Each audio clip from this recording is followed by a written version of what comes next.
दूसरी चीज, कोई भी बिजनेस को स्केल अप करने में आज के जमाने में एक बहुत इंपॉर्टेंट चीज होती है, जो आज का जमाना ऑटोमेशन का जमाना है। तो जो चीजें जैसे रेपिटेटिव होती है ना, वो चीजों को ऑटोमेट करना जरूरी होता है। चाहे इनवॉइसिंग है, कस्टमर सपोर्ट है, मार्केटिंग है, या बहुत सारी चीजें, सीआरएम सॉफ्टवेयर आ गई है, बिजनेस मैनेजमेंट सॉफ्टवेयर अवेलेबल है, टूल्स ऑनलाइन अवेलेबल है। हाँ, तो इस तरह से कैसे ऑटोमेशन को ला सके ताकि आप फोकस कर सको और ग्रोथ पे फोकस करने के लिए, या काम को और एफिशिएंटली करने के लिए, कम कॉस्टिंग के साथ करने के लिए, कम मैन पावर डेडिकेट करने के साथ करने के लिए ऑटोमेशन का सहारा लेना, टेक्नोलॉजी का सहारा लेना है बहुत जरूरी है आज के जमाने के बिजनेस के लिए। तीसरी चीज एक स्केल अप करने में बहुत जरूरी क्या है, वो है कि आप किसको बेच रहे हो, आपकी मार्केट कौन है। अब देखिए आज क्या हो गया है कि आप सिर्फ लोकल लेवल पे नहीं, आप इंटरनेशनल लेवल पे मार्केट बना सकते हैं, ई कॉमर्स के जरिए, वेबसाइट्स के लिए, सोशल मीडिया सेलिंग के जरिए, वेबसाइट्स के जरिए। हाँ, और जैसे निसार भाई ने बताया कि जैसे इन्फ्लुएंसर्स के जरिए, तो आपकी मार्केट को एक्सपांड करो। आप एक सेलिंग किसको बेच रहे हो, अगर आप इन एक पर्टिकुलर लोकल एरिया, एक लोकल कस्टमर बेस को सेल कर रहे हो, तो उसकी जगह पे एक्सपांड करना, ये एक तीसरी चीज है।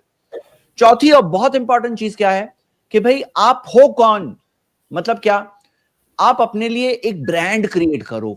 हाँ, ब्रांड क्रिएट करना कि आप कौन हो, अपनी ब्रांड को किसी तरह से इंप्रेस करने की कोशिश करो, कंसिस्टेंसी रखो। जैसे मिसाल के तौर पर, अब मेरा नाम जैद है, कैसे लोग पहचानते हैं, क्योंकि मैं जो शक्ल होती है ना, एक इंसान की शक्ल से पहचानते हैं ना। अब रोज अगर एक इंसान भेष बदल बदल करके आए तो उसको कोई नहीं पहचानेगा कि कौन है। उसी तरह ब्रांड जो होता है उसको कैसे पहचानते हैं, ब्रांड का रिकॉल कैसे होता है, वो ब्रांड की एक कंसिस्टेंसी होती है। तो चाहे लोगो है, चाहे आपकी एंटायर स्टाइल, वो कंसिस्टेंट रखिए राइट फ्रॉम द बिगनिंग। तो ब्रांडिंग के जरिए भी क्या होता है, स्केल अप होता है बिजनेस। ब्रांड, अगर आप ब्रांड बन गए, आप बेटर प्राइसेस ले सकते हैं, आपके पास ज्यादा कस्टमर लॉयल्टी होगी, कस्टमर बार बार आपके पास आएगा।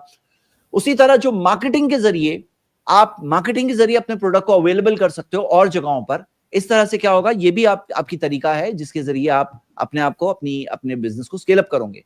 एक और चीज स्केल अप करने में क्या है कि रेवेन्यू स्ट्रीम्स, मान लो एक रेवेन्यू स्ट्रीम पे आप फोकस कर रहे हो, चलो वेरी गुड। हो सकता है कोई और साथ में कोई ऐसी रेवेन्यू स्ट्रीम साथ में है जो हो सकती है। हो सकता है कि कोई चीज खुद नहीं कर रहा है, पार्टनरशिप के जरिए कोई चीज आएगी, यानी एक चीज खुद कर रहे हैं, एक चीज पार्टनरशिप के जरिए हो। या हो सकता है कोई चीज आप अलग अलग तरह की चीजें ऑफर कर सकते हैं, यानी कि रेवेन्यू स्ट्रीम्स अलग अलग आप डाइवर्सिफाई करने की कोशिश कर सकते हैं। और बहुत इंपॉर्टेंट चीज, हमारे इस्लामिक प्रिंसिपल्स जो है वो हमेशा रहे कि चाहे अमानतदारी, चाहे एम्प्लॉइज को साथ पेमेंट करना, एम्प्लॉइज बहुत इंपॉर्टेंट होता है, अल्लाह की मदद होती है, ये बरकत अल्लाह की तरफ से होती है। प्रोमिसेस डिलीवर करना, एम्प्लॉइज के ड्यूज बराबर से अदा करना, कस्टमर्स के साथ धोखा नहीं देना, चीटिंग नहीं करना, फ्रॉड नहीं करना, हराम ट्रांजैक्शंस नहीं करना, ये बहुत जरूरी है। और आगे क्या चीज है कि लॉन्ग टर्म सोचो, लॉन्ग टर्म कि मिसाल के तौर पर किसी के साथ आप जब डेवलप कर रहे हैं तो आपके सप्लायर्स के साथ आपके रिलेशंस डेवलप हो अमानतदारी के साथ। देखो क्या होता है, कुछ लोग जब शॉर्ट टर्म वाले होते हैं सबके साथ चीटिंग करते हैं, फ्रॉड करते हैं, बैड बिहेवियर करते हैं। नहीं, हम अल्लाह के लिए कर रहे हैं, हम आखिरत के लिए कर रहे हैं, लेकिन दुनिया के अंदर भी एक फायदा है कि आपका लॉन्ग टर्म बिजनेस चलने में ये फायदा होता है। सप्लायर्स के साथ आपके रिलेशनशिप्स कैसे हैं, इन्वेस्टर्स के साथ कैसे हैं, कस्टमर्स के साथ कैसे हैं, और ये सारी चीजों के जरिए बिजनेस रिलेशनशिप्स जो होते हैं ना, ये बहुत जरूरी है। लोग बिजनेस में सिर्फ पैसा देखते हैं, हालांकि बिजनेस में बहुत इंपॉर्टेंट चीज देखना चाहिए, वो है रिलेशनशिप्स।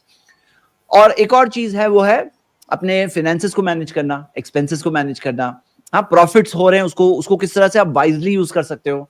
जैसे कई बार होता है कि बिजनेस को स्केल अप करने के लिए एक certain part of the profit को री इन्वेस्ट करना होता है ताकि बिजनेस और आगे बढ़े, स्केल अप हो जाए। ऐसा नहीं कि टोटल प्रॉफिट बाहर निकाल लिया, कभी कभार री इन्वेस्टमेंट की जरूरत होती है। तो ये बहुत सारी चीजें हैं। कस्टमर रिटेंशन कैसे होगा, कि कस्टमर्स को किस तरह से आप रिटेन कर सकते हो, ये बहुत इंपॉर्टेंट चीज है। और ऑफ कोर्स आखिर में एक और चीज वो है बरकत, अल्लाह से बरकत की दुआ करना। ग्रोथ की दुआ अल्लाह की तरफ से, रिस्क देने वाला अल्लाह है। हाँ, और अल्लाह ताला से मांगना, हलाल रिस्क मांगना और बरकत की दुआ करना, ये कुछ आइडिया सजेशंस थे फॉर स्केल अप करने के लिए। इसमें जैद भाई, फजर के वक्त लोग सोते रहते हैं हमारे मुसलमान भाई, अभी तरावी आएगी, क़ियामुल लैल आएगा, उसमें रात भर बिजनेस करेंगे रोजी की तलाश में, और जब फजर में रोजी अल्लाह ताला बांटता है उस वक्त सोए हुए रहते हैं मुसलमान लोग। आपने महसूस किया होगा।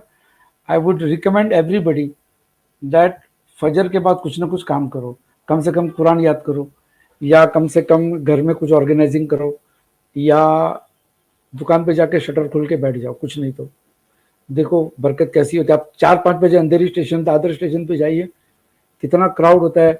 8 बजे तक तो लोग जो एक हफ्ते की जो हम लोग एक हफ्ते में कमाते हैं 8-9 बजे तक ये लोग माल बेच के निकल जाते हैं, चाहे वो नाश्ता पानी हो। भाई मुस्लिम्स आर मिसिंग आउट। मुसलमान भाई हमारे फजर का वक्त गवा देते हैं।